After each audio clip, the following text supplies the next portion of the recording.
Hello mga katumbok. Ito may nag-request sa akin mga katumbok. Doon ko doon ng reaction video.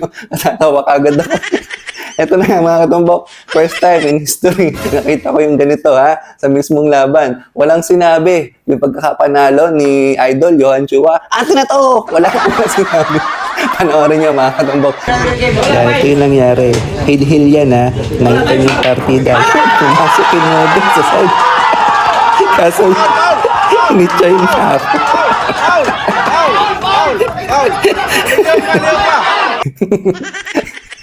Ayan mga katumbok, kayo na humatol. Anong masasabi nyo dyan?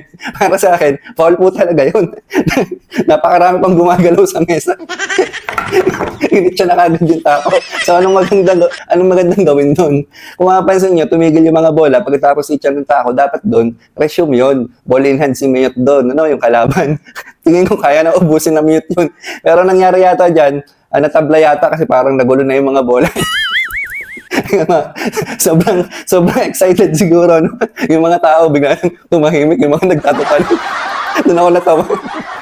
So yan mga katumbok, huwag masyadong excited, sayang naman yun boss. Ang ganda ng pagkakasargo niya, yung maybe kasi nasa ibabaw, pumasok sa side, hindi lang nakita sa video. Yung panalo na sana kung inantay yung tumigil yung mga bola, tsaka niya hinagis. Natakbo pa yung mga bola, kita nyo.